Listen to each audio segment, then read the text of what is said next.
நிறைய பேர் கேட்டிருந்தீங்க, கானா வினோத் அண்ணா வந்து 18 லேக்ஸ் எடுத்துகிட்டு வெளியே போனது உண்மைதானா, ட்ரூ நியூஸா, ஃபேக் நியூஸா நிறைய திருப்பி கேட்டிருந்தீங்க.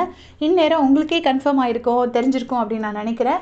அவர் உண்மையாக எடுத்துகிட்டு போனது உண்மை. தேவையில்லாமல் அவரோட ஃபேன்ஸ் இருந்தீங்கன்னா மனசில் ஆசையை வளர்த்துக்காதீங்க. அவர் போயாச்சு. அது அவர் திருப்பி வந்துட்டார், சீக்ரெட் ரூம் அந்த மாதிரி எதெல்லாமோ கமெண்ட்ஸில் நான் பார்த்தேன். எதுவுமே உண்மை கிடையாது. அவர் போயாச்சு, அவ்வளோதான். ஸோ அந்த கேம் வந்து அவர் எக்ஸிட் ஆகிட்டார். இப்போ என்னென்னா அடுத்தது யார் வருவாங்க அப்படிங்கிற மாதிரி ஒரு பெரிய கொஸ்டின் இருக்குது. செகண்ட் பொசிஷனில் வந்து திவ்யா இருக்கிறது உண்மை தான்.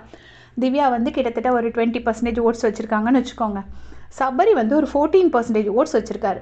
இப்போ இதில் என்னென்னா திவ்யாவுக்கு வர வேண்டிய ஓட்ஸ் திவ்யாவுக்கு வந்துடும், பிரச்சனை கிடையாது. கானா வினோத் அண்ணா ஃபேன்ஸ் ஓட்ஸில் வந்து ஒரு 2 பங்கு இருக்குது. ஒன்று வந்து என்னென்னா கமர்தனோட ஓட்ஸ் கண்டிப்பாக இருக்கும். கமர்தனோட ஓட்ஸ் வந்து அது வந்து சபரிக்கு போகிறதுக்கான சான்சஸ் நிறைய இருக்குது.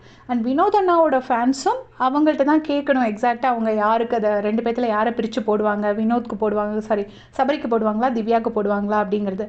பார்வதியோட ஓட்ஸ் வந்து பார்வதி ஃபேன்ஸோட ஓட்ஸ் வந்து கண்டிப்பாக திவ்யாவுக்கும் போகிறதுக்கு வாய்ப்பு இல்லை, அவங்க சபரிக்கும் போகிறதுக்கு சான்ஸ் இல்லை, 2 பேத்துக்கும் போகிறதுக்கு சான்ஸ் இல்லை. பட் கமருதனோட ஓட்ஸ் கொஞ்சம் சபரிக்கு போகிறதுக்கு சான்சஸ் இருக்குது.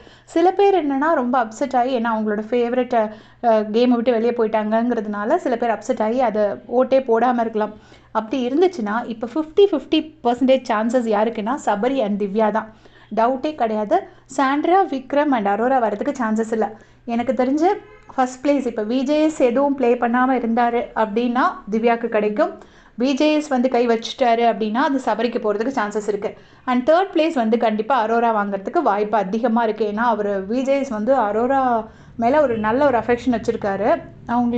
அவங்களோட ஆர்டிகுலேஷன் ஸ்கில்ஸ் அதெல்லாம் வந்து விஜேஎஸ்க்கு ரொம்ப பிடிச்சதுனால கண்டிப்பாக அரோராவை ஃபஸ்ட் ரன்னராகவோ செகண்ட் ரன்னராகவோ ஆக்கிறதுக்கு ட்ரை பண்ணுவார். நிறைய பேர் கேட்டிருந்தீங்க, அதுக்காக தான் இந்த வீடியோ. உங்களுடைய கமெண்ட்ஸை சொல்லுங்கள். வினோத் அண்ணா ஃபேன்ஸ் இருந்தீங்கன்னா கண்டிப்பாக உங்களோட ஓட்ஸ் யாருக்கு அப்படிங்கிறத மறக்காமல் சொல்லிட்டு போங்க. தேங்க்ஸ் ஃபார் வாட்சிங்.